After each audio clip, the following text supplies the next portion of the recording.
这个7月20到7月24是今年的年度天文大漏水。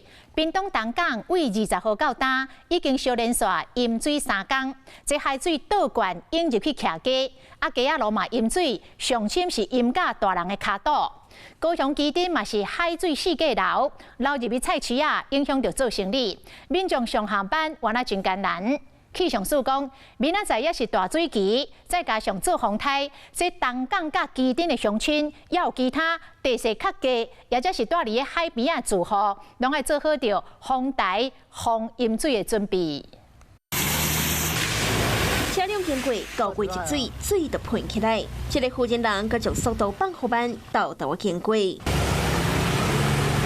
就惊一个无张持，车若浸水就过路，骑车的人拢真细腻。若过路人是避裤卡，撩水出街，蛮不方便的。是啊，是买早餐吗？对，你穿拖鞋？我们都穿拖鞋比较多，因为我们知道初一15都会让大家都穿拖鞋。今仔日是年度大漏水，屏东东港外海环区域，早起5点半开始，海水都为水沟啊一直运出来。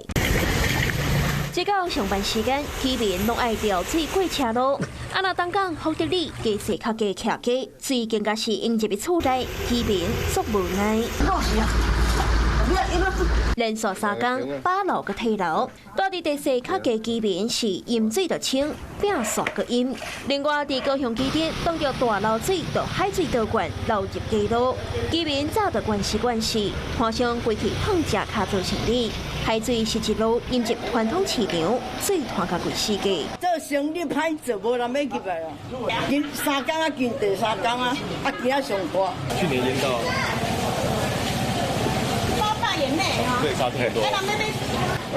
每年差不多这样啊，习惯了。居民跟来当安慰家己，加在今年大漏水淹水状况无遐严重，结果15到20公分，损失不大。若伫台南，鱼港边的海水是涨来到海岸。市区内温和边的安平路，水沟啊嘛拢是海水，加在积水无济。连续4天年度大漏水，海水倒灌受到影响的区域拢是老所在。